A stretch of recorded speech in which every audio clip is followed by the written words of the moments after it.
We appreciate that immensely. Yeah, thank you. So I think we are recording now. So I want to welcome everyone to Bookstore Stop number 1 on the digital book tour for Libby Lane and her book, Sadie's Silence. You can see Libby on the screen with the name Libby in Lynchburg, Virginia, and you can see the publisher, Wayne Dementi, on the screen with his name and waving to you. So we welcome you both, and we welcome the visitors and listeners who are here and may yet come. And what we'll do, it's going to kind of emulate an in-person bookstore book tour event. So I've already introduced the 2 main participants, and what we'll do is we'll ask 1 or 2 questions. I'll ask 1 or 2 questions during the course of the evening. Libby will answer those, and or Wayne might jump in and answer too, because he brings the publisher's perspective and Libby brings the author's perspective. And Libby will also be ready to read a couple excerpts and take questions from anybody about anything to do with the book, Libby or Dementi Publishing, or even peripherally On Earth Peace, because this is distinctly an On Earth Peace origins story. So it's like one of those movies where you've seen the movie and then they come back with the prequel. This is a deep history prequel, and it's got a woman's focus on it. So M.R. Ziegler is famous throughout the Church of the Brethren. He's famous throughout the original On Earth Peace community. He's actually famous, for his post-World War II work in Reconstruction Europe and the Marshall Plan and all kinds of things that he's famous for, which back in the day would be referred to as the great man syndrome. But M.R. Ziegler was also someone's kid brother, and that someone was not a great man, but a great woman, and was also an exemplar and mentor in his life. And so I wanted to put that framing on it because I believe that's part of the story of this book. And I will segue to my first question of Libby. Tell us why this book, why you chose this story at this time. Because Sadie wouldn't leave me alone. She kept dropping hints. Sadie's presence, her specter, kind of hung over our family for as long as I can remember. She was our granddaddy's first wife. She was my father's mother. My father was only 7 when she died at the age of 40. And there was this kind of aura of sainted Sadie, that Sadie was the love of granddaddy's life, and that she was this wonderful person. But the whole silence thing is that there was just nothing about her. I mean, all we heard that was she was a wonderful woman. And so that was the way it was until about 4 years ago. And I had inherited some of her books, the books that you see right here, were books that she had read, children's books. Whoops, what happened? Oh, keep going. Yep. Books that she had read, and I had some of her letters, but the only live person who could tell me anything about her was my Aunt Libby, after whom I was named, and she lived until she was 106, died several years ago, and before she died, I talked to her about Sadie, and Aunt Libby was not a warm, fuzzy person. She was a little scary, and I asked her about her mother, Sadie, because she was about 9. She was 9 when Sadie died, and all of a sudden this this softness came over Aunt Libby, and she said she was the most wonderful, loving person that I ever met. I never heard her raise her voice. Now, Aunt Libby was a child that a mother would need to raise her voice. So this coming from Aunt Libby was quite something. So this was all the information I had. And then 4 years ago, Sadie started dropping hints.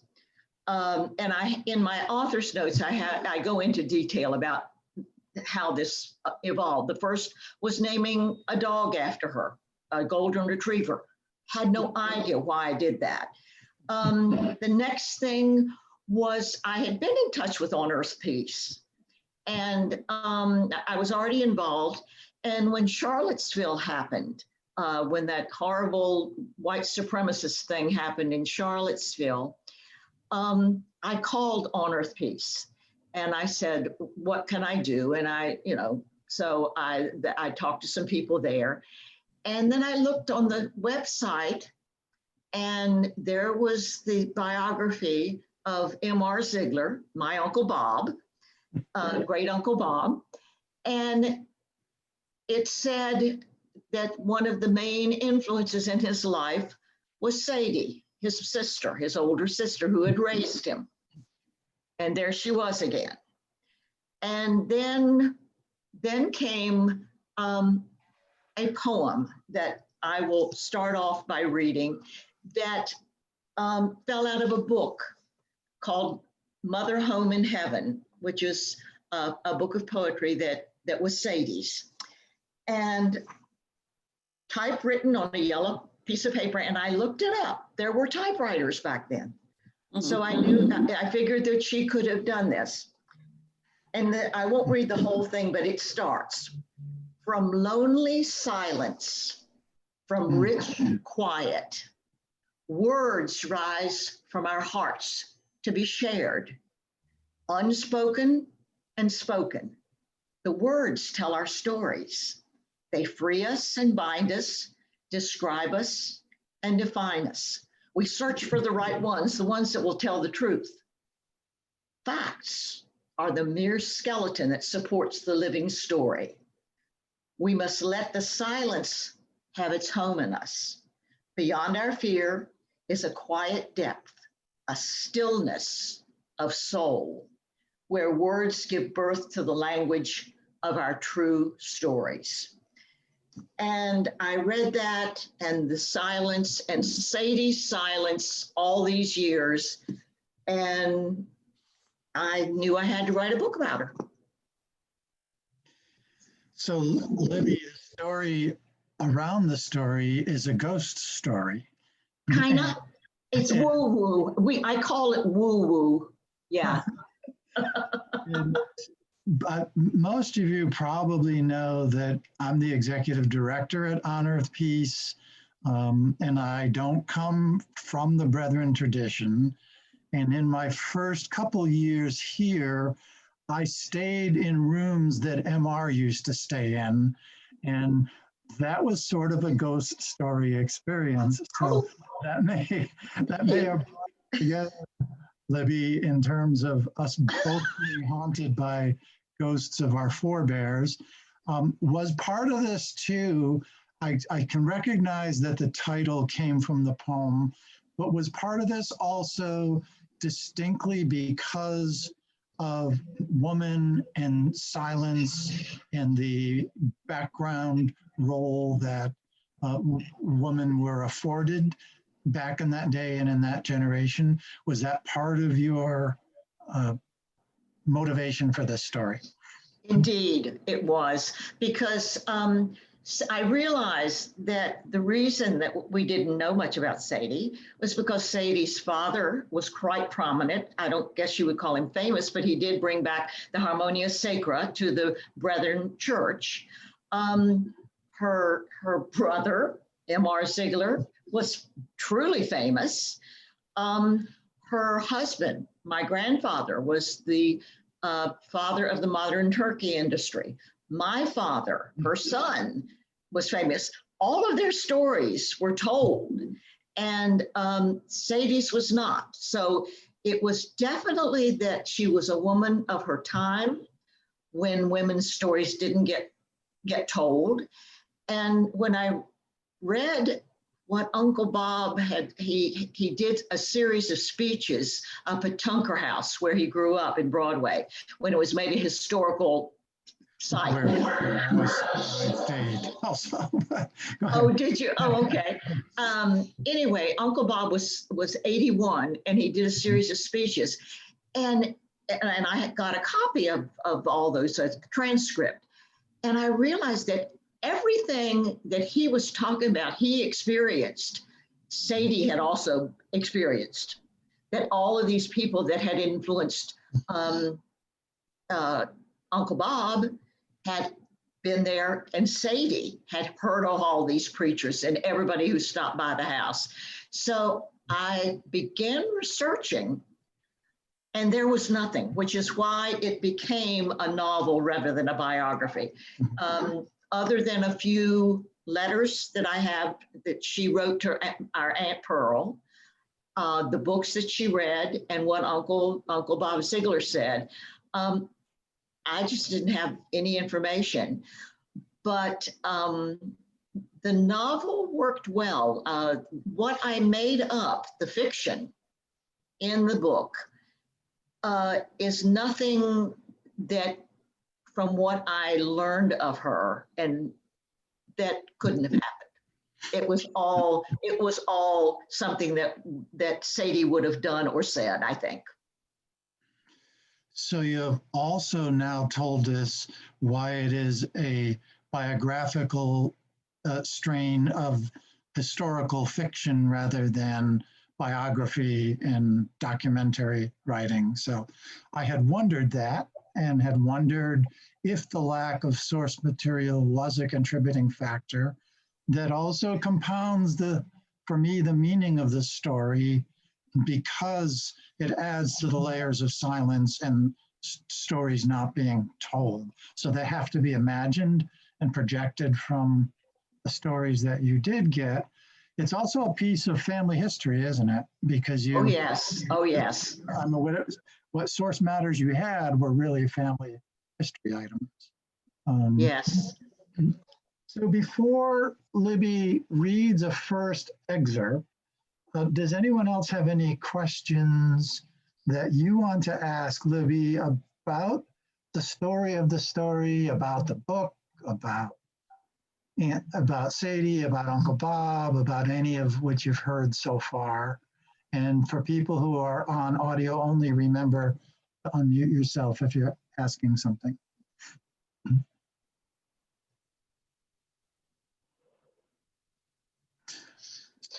So Libby, what section would you like to read to us first? And why? I'm speaking to your thing about the women and silence. I'm going to read the dedication first. Okay. Sadie's silence is dedicated to all pilgrim women whose journeys were interrupted by the times in which they lived, the duties to which they were called, and most of all, the circumstances of their gender. So that is the dedication. The beginning of the prologue says, a woman's true story is not always written with words in the pages of a book, but is woven into the fabric of the family she leaves behind and the generations that follow. I sit in the lonely silence of my bedroom, pondering the life that I have lived these 40 years and what manner of tapestry I have fashioned on my loom. Like the clothing, carpets, and blankets we wove on the looms upstairs in the old smokehouse in Broadway, Virginia, there are many colors and textures that make up the finished product. Some individual pieces are beautiful in and of themselves, while other scraps only become beautiful when woven into the whole. Some facts of my life, including my obsession with learning, my stubborn drive for independence are the scraps that become lovely only in the context of my faith, which has colored every choice or lack of choice I have made through the years. And there is the secret that I keep. Certainly, since it is a lie, this secret would be considered a tattered scrap, perhaps not even to be included. But this lie is beautiful and adds the necessary texture to the tapestry. So I love it when an author of fiction refers to their work as a lie. I truly enjoy it when that's added to the story. It's interesting that Sadie has an analog in the King and Nonviolence and Racial Justice work. She makes me think of Ella Baker, who was really a story woven into all of the stories with SCLC, Student Nonviolent Coordinating Committee, so on and so forth, that when I look at the decades of people that were her contemporaries and came after her, I think of us all as Ella's children. And in some sense, from this story, anybody working in and around OEP, On Earth Peace, can probably start to recognize ourselves as Sadie's children. Yes, absolutely. I love that. That's wonderful. We never knew her or of her until she started haunting you and you brought her story to the fore. Does anyone else have a comment or a question about the passage just read? By the way, David, don't I recognize you from some of the On Earth Peace Zoom things that we did on Kenyan nonviolence? Maybe. I have been associated with On Earth Peace for a long time, from the very beginning, and part of my interest in being here tonight was because I heard M.R. Ziegler mentioned, and I had the privilege of being with him a couple of years at New Windsor when On Earth Peace first began. So, oh, that's wonderful. Yeah. Well, what I remember about Uncle Bob, I mean, he would turn up at family gatherings, and he was just Uncle Bob, and we kind of knew he was famous, but we didn't know what for. So, I had read The Pragmatic Prophet, his biography. So, but I didn't really know why he was famous particularly either. So, well, I'm glad to see you, David. Libby, Yeah. do you see any parallels between Sadie's life, certainly given the difference in generation and times, any similarities between Sadie's journey and your journey in life, either faith, personal? How do you identify with Sadie? Good question, Barbara. And I didn't even put her up to that. Yes, the parallels in my faith journey. And what I found was, and of course, the fiction that I developed, but from her books, the books that she read as a child, and then in her last letter before she died, it was in, I think, August, and I use actually some of her letters in the book verbatim. She spoke of a book written by a Harold Bell. Harold Bell Wright. Anybody familiar? 1919. The book was The Recreation of Brian Kent. And he got kicked out of church. He was a pastor, and he got kicked out of church for being a little too critical of the church. And I thought, and I'm sure Sadie read a bunch of his books and probably hid them from her father. But that's kind of the way I started out in the Brethren Church. And then as I went along, now I belong to the Episcopal Church, and my journey of faith was gradual. It was opening up to broader thinking, to wider ideas. I read everything, and I just had a sense that Sadie must have done that too with the books that she read. So in the dialogue that she has, also I have her becoming a director of one of the Harmonia Sacra sings. And I did some research, a lot of research on the Harmonia Sacra and that form of directing, and only men did it. And I found that early on, about Sadie's time, she could have been a woman who was trained in it. So I identified with her because somehow along the way, from what I read about her and her letters, that she was very forward thinking, and in her faith, and kind of, though her faith was her bedrock, that she also explored other things. So in that way, Barbara, yes, I identified with her in that way, very much so. Libby, she was a rebel, and so are you. That's Yeah, I think she was. And yet, what I think the wonderful thing that happened with me was I learned how very fortunate I am, and you are, and other women of my day are, because of her faith, because of the times, because of her loyalty to her family. She gave up so much. She started college, but had to drop out when her mother died. So many things that you and I have been able to do, and other women have been able to do without much thought to it. Sadie was denied that. And I thought that was remarkable. And yet, the good news is what she did with her brother. Am I the only listener who does not know the Harmonious Sacra and would benefit from a 60-second telling of what okay. it is? David, do you know Harmonia Sacra? No, I was wondering if someone would explain it.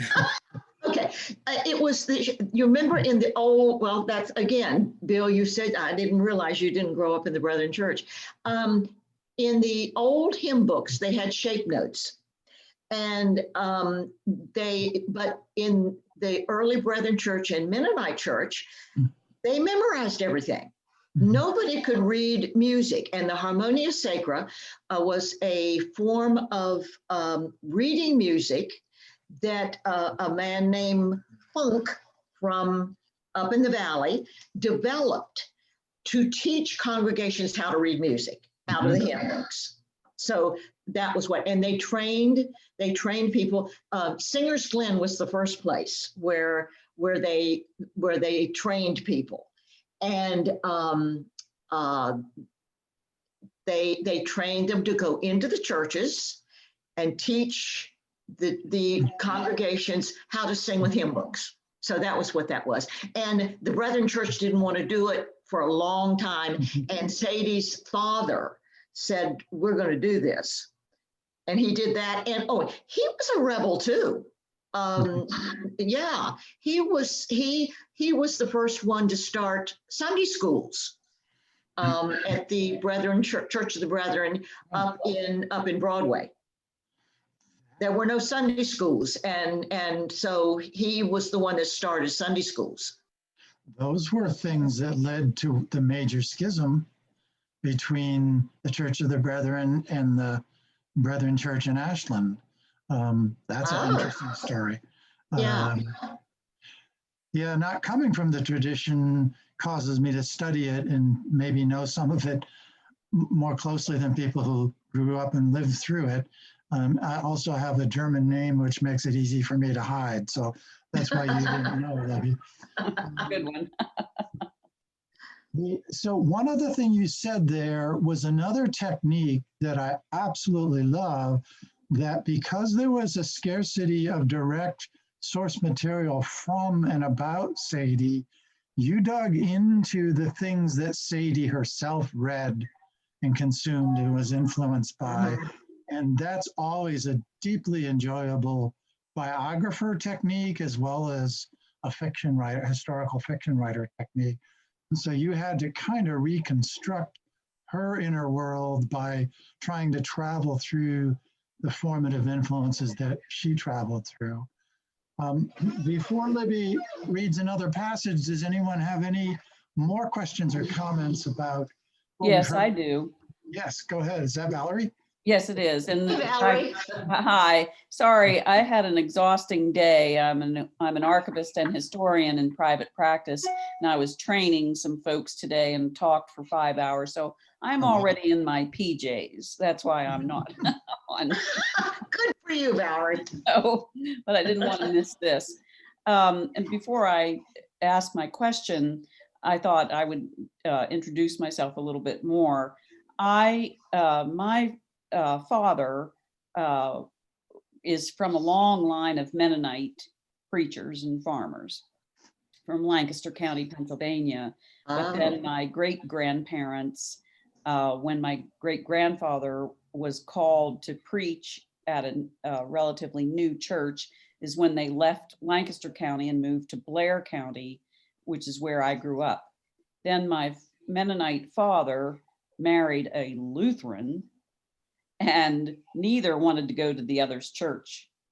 So they formed a sort of compromise, and that's how I came to grow up in the Church of the Brethren.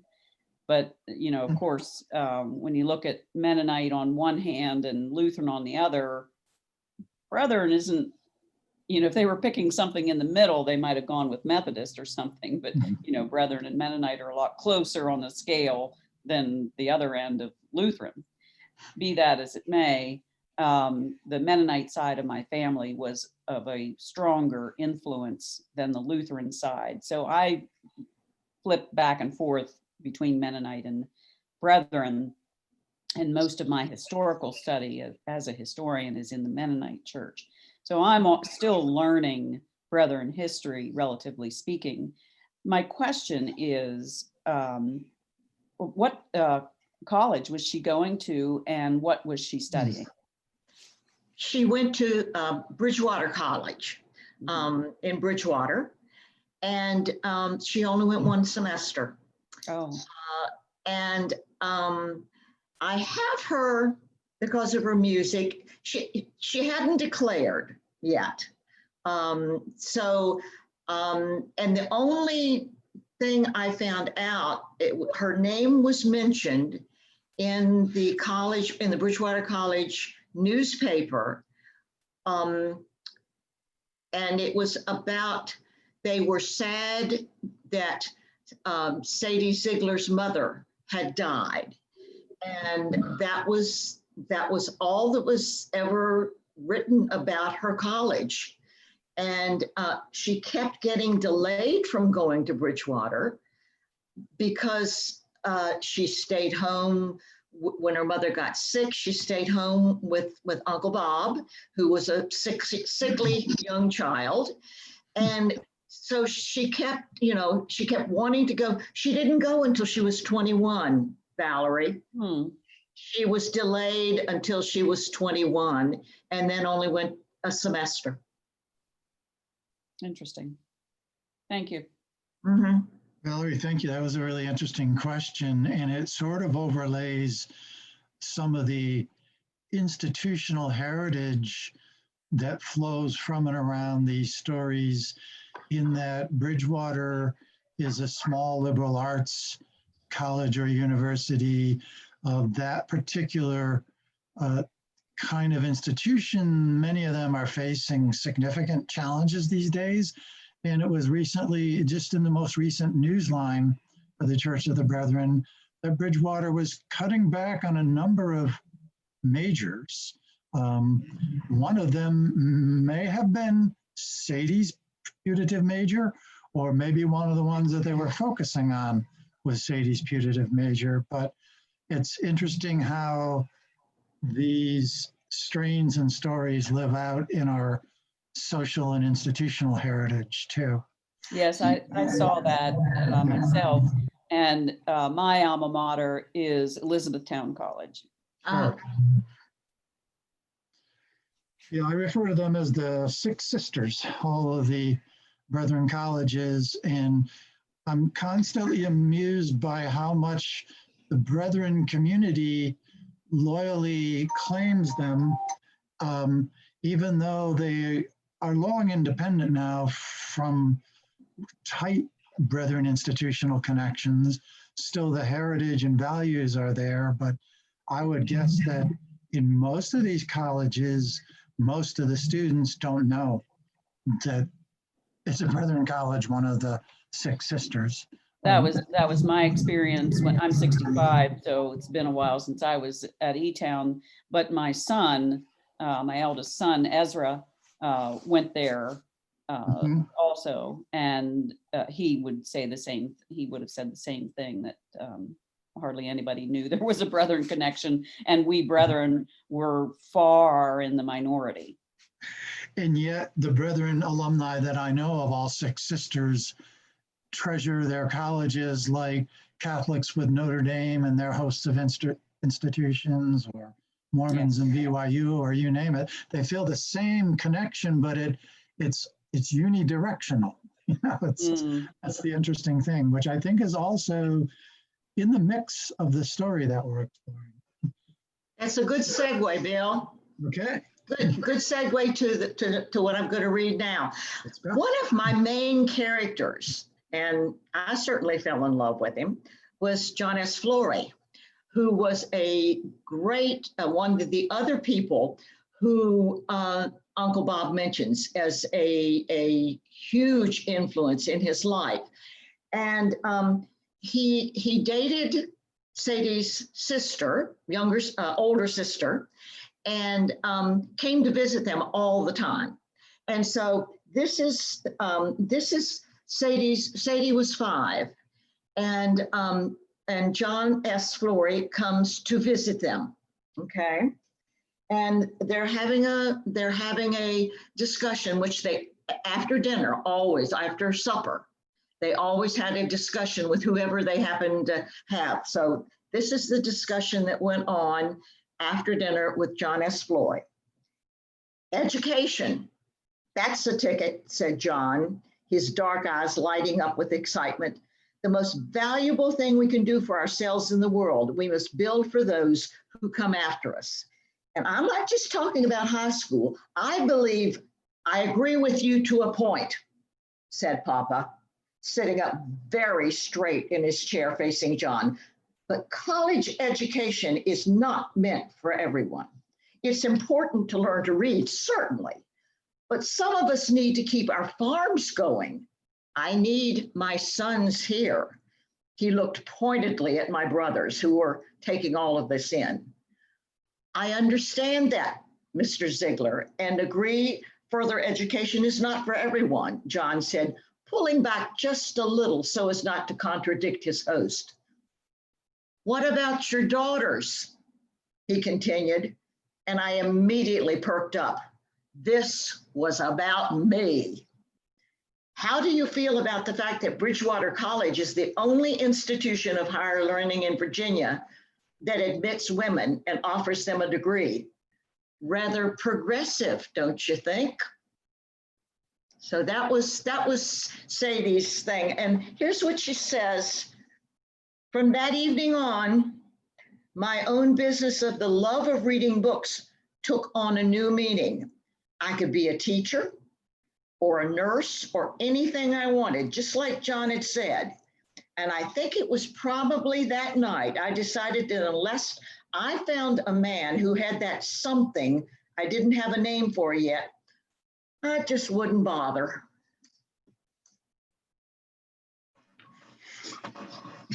So Really John, intriguing. well, John goes all the way through the book. He was I fell in love with him at his first visit. And so he is a large character through the whole book. And I did a lot of research on him and what he had done. And he was my granddaddy's first cousin, Granddaddy Wampler's first cousin, which I didn't know until after I did my research. So anyway.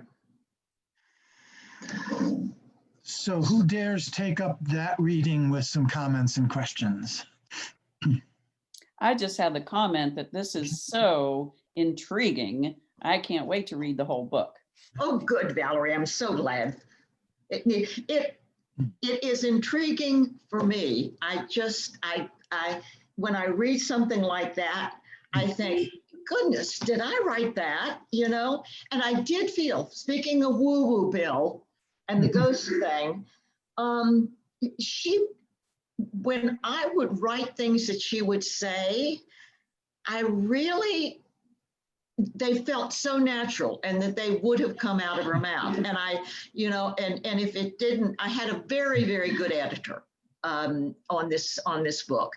From the beginning, when I sent her the first draft, and it was in pretty awful shape. And she got what I was trying to do with Sadie. And she was merciless.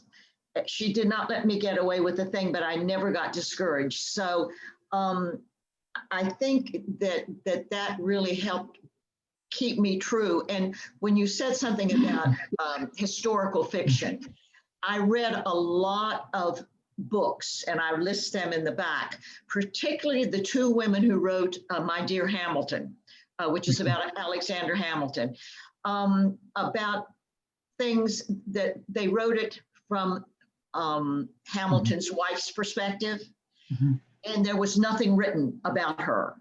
And so I read from them and took my cues of how to find information or make up information from them.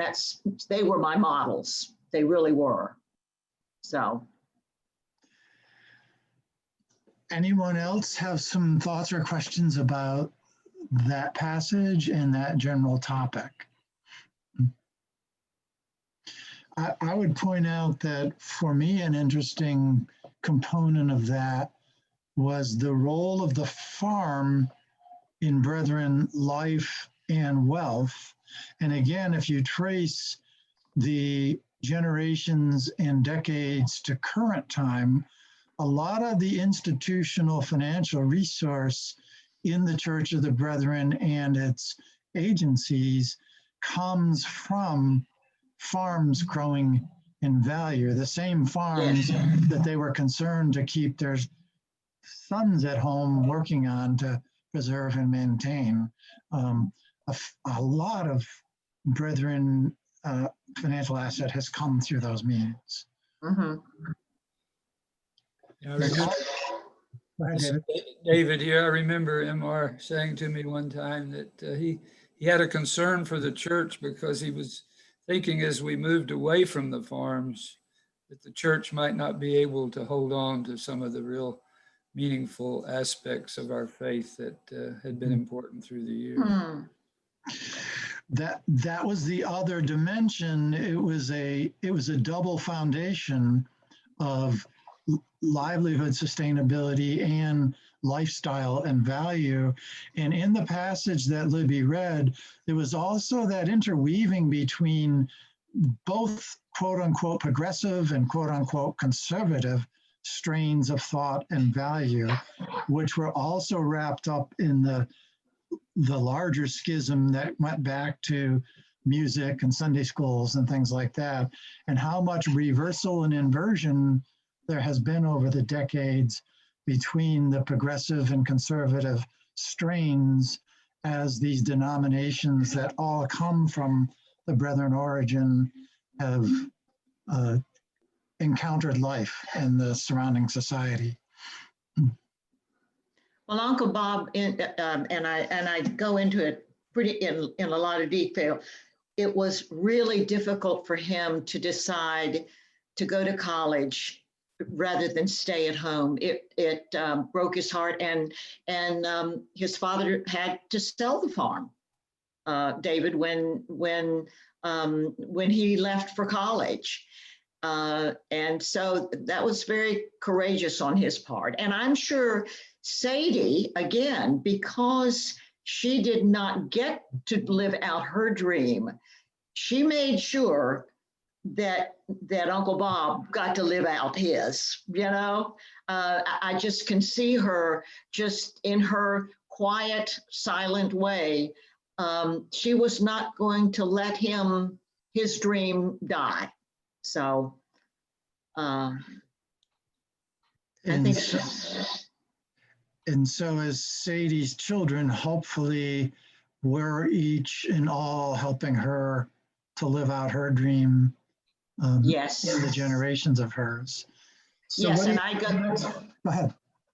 well, at the end of the book, I it's the epilogue. I tell about each of her children, what they've done, and that all the grandchildren and so forth. I think she lives in all of us. And the original launch that we had on the farm a couple of weeks ago on Sunny Slope Farm, all of my cousins were there, and or a lot of my cousins. And the questions that they asked and so forth, because they were in the dark as I was about this. So that was lovely. And I think that, well, several of them, David, you may have worked with some of my, and Bill, I don't know whether about you, some of my cousins, my Aunt Margaret Straight worked in New Windsor. Do you remember a Margaret Straight? I do not. Okay, well, and the Logans, Linda Logan worked on Earth Peace. Definitely, I knew Linda very well. She helped me a lot with the book, with the Brethren history. She helped me a lot with the book. So there were a lot of people in the family that were involved in this that I think were influenced by Sadie's spirit, even if they didn't know her. But now they will. Libby, people might be interested in knowing about, when you mentioned Sunny Slope Farm, that the house, the home place is still there. You might talk a little bit about where Sadie lived after she was married and had our parents, our dad. Yeah, she didn't marry until she was 28. Again, things kept coming up. She married Granddaddy, and they built a house, or the house was already built back on Sunny Slope Farm, where I grew up, and my daddy grew up, and his daddy grew up. And so like 5 generations, and that home is still there. I own it. And it's been lived in by any number of my cousins and my son. And now the past year or so, my son has run a Airbnb, so you could come and stay there on the farm. So and it's a wonderful place, and the farm is still a beautiful place. There are no turkeys there. That's part of the story too, is the Wampler turkey story that Sadie was a big part of. You're going to find out that my granddaddy might have been the father of the turkey industry, but Sadie was the mama. So that interwoven thread is so fascinating too, because of the agricultural rural heritage, now not just a bed and breakfast, but an Airbnb location. And also the size and scope and relevance to our culture of the turkey industry woven into that, and being at that time, a farm woman with a farm family and a farm business, a whole nother added dimension of her story and life. So thanks for asking that, Barb. Yeah, that's a good question.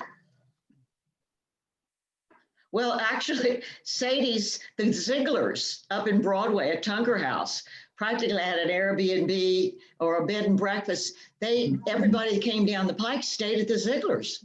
Right. They'd feed them and they'd sleep there. And that's a huge part of the story, which is where Sadie and Uncle Bob learned about the world, because they had people traveling from all the way up and down the East Coast, the migrant workers, the gypsies, the hobos, and they stayed there. So that's another kind of classic dimension woven in of youth sitting in a clearinghouse space where all kinds of travel is going through, all kinds of thoughts and ideas and culture, and they're sitting there absorbing this as part of their formation. That's another fascinating dimension to add to the story. A lot of elements. A lot, yes. We also, in addition to the author, we have the publisher here. So we will go back to Libby and have her read another selection. But Wayne, can you tell us what drew you to champion this work as a publisher? Thank you, Bill. I just unmuted myself. I have absolutely enjoyed this. I'm looking at the clock now, about 45 minutes or so that we've had together. I've been quiet because I really have enjoyed the inspiration of what the connection is between this book and On Earth Peace, and what this book brings to your organization and to the community you serve. And it came even more clearer than you explained it to me in the past. Libby and I connected, how long ago, Libby? Has it been? March. We were supposed to have a live meeting in March, and we know what Okay. happened to that. We know what happened to that. Whoops. What happened to Wayne? He probably accidentally hit the wrong button. So while we wait for him to return, can you tell us about the next passage, Libby, that you All want right. to read? This will be the last one, The right? last one, yes. All right. This is going to be just a fun one that is it's fictionalized, but it really happened. So it's about, this was 1896.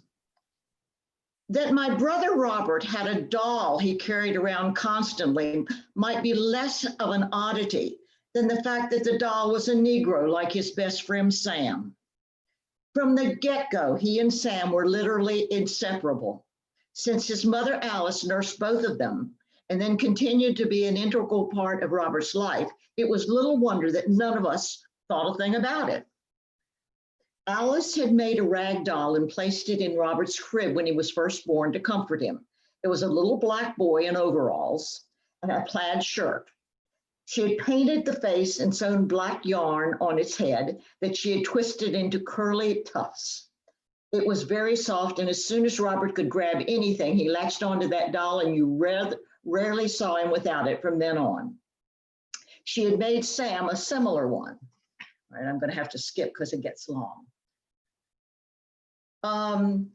Maud, her father, was a Mennonite. Hey, Valerie. She also had a doll, a white one. And when the three of them got together with those dolls, they were a sight to behold. They insisted that if they were required to go through many church activities, so did the dolls. We're gonna baptize today, declared Robert, a 5-year-old self-proclaimed pastor one sunny day, and off they went to Linville Creek, clutching their converts with me tagging a safe distance behind. I'll go first, announced Maud, who was always very bossy. It was the middle of June, so all three pastors were already barefooted. Maud hiked up her long calico feed sack dress, took her doll to the creek, and scooped up a little water in a cup she had brought for the occasion. Esther, I baptize you in the name of the Father, the Son, and the Holy Ghost. Amen, she proclaimed, pouring the cup of water over the doll's head in the tradition of the Mennonites. Sam, as was his custom, lingered back, waiting his turn. Me next, said Robert, stepping to the creek with his doll. Joshua, I baptize you in the name of the Father, plunging the black doll head first into the water, and of the Son, down again into the watery depths, and of the Holy Spirit. The final plunge was deep and long. Now that's how we do it in the Brethren Church. So let me go on down here. Okay, so they did Joshua. Good now, Maud, he ordered, complete forgetting that she usually ran the show when they played. Let Sam baptize Esther into his church, and then you can baptize Elijah and Joshua into the Mennonite church. Maud, surprised and not at all happy at Robert's newfound voice, hesitated a moment and stepped back away from the creek and the rest of the little congregation. I don't think that would be appropriate. I have to go home now, she stated bluntly, glancing at the two black dolls, then turned with Esther and ran back to the house, leaving Black Joshua and Elijah apparently unwelcome to join the Mennonite church. Robert stood gazing after her with a puzzled expression, wondering just why this was.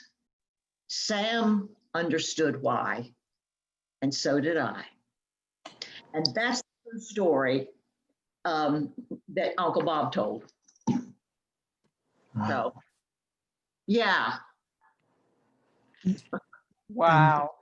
And that's another thread of boundary crossing and formation that in some sense was unique to their time and place. It's interesting that they were holding these baptisms that were, let's say, integrated baptisms when church was the most segregated space in American life. Yes. But they were kids and playing with dolls and what have you. But you're saying that the reluctance was not trans-religious because of the different customs. The reluctance because that doll was black. Yeah, and then that is a thread also that runs through the story. I mean, I think Sadie would be right in the middle of the Black Lives Matter thing.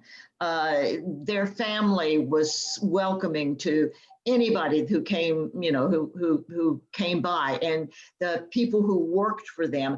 In fact, I'm thinking about one of the characters, Sam, who was Uncle Bob's best friend, a little black boy who was his age, and he grew up with him.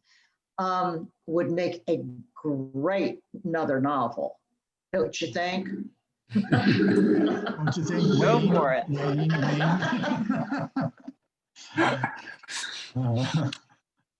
Billy, excuse me, I'm back. We figured Whatever happened, I got knocked off, and then it took me a couple of minutes to get back on. So I missed that last little section, and it sounded like it was a shame to miss that.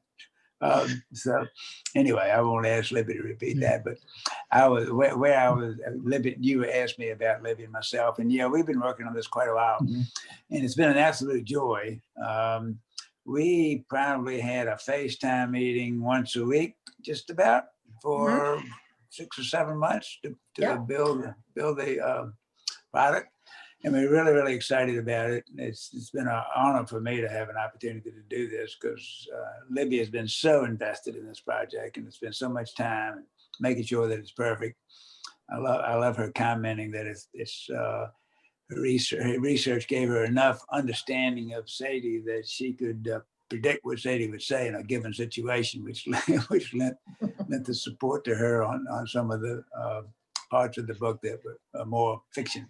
But yeah, it's really listening to you guys and the questions y'all have raised on this gives me a much stronger insight as to what the connection is here to On Earth Peace and what you guys are all about.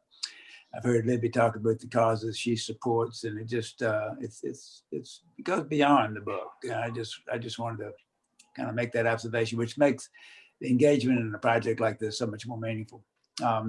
Bill, you do a great job moderating these book tours. I mean, your questions and your way of relating to the folks on the Zoom, and so insightful and so affirming. Valerie, I want you to know I'm at the command center here. I received your order for a book. Thank you very much. Oh, I couldn't wait.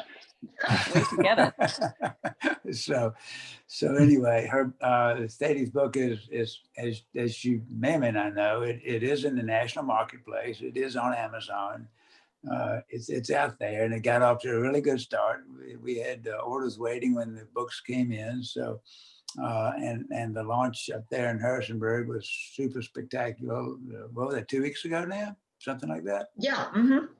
And so, yeah, we're off to a great start, and events such as this one are just icing on the cake. And I think I speak for both Libby and myself. I'm so appreciative of this time tonight, what's going on Yeah, here. yeah, thank you. Call. Thank you, those of you who came. I think everybody, I told Bill, I think everybody is has Zoom fatigue by now. You're just tired of signing up for these things. So I appreciate David, you and Valerie and my sister Barbara for joining us. And Bill, thanks for doing this. Your support from your organization and has meant so much. It was such a wonderful connection. I just felt like, I was another connection to Sadie. Yeah. So thank you so much. Well, thank you for writing the book, and thank you all for coming to participate, and you, Libby and Wayne, for sharing it with us. As I've tried to recognize everyone at On Earth Peace, we're all Sadie's children or kid sisters and kid brothers now. So thank you so much for coming. And this is being recorded if we push the right buttons right. So we'll get back to you and let you know if we were successful at it. Thank you. Appreciate that. Nice meeting everyone. Thank you, Libby. Bye-bye. Thank you, everybody. Thank you. Bye-bye. Bye.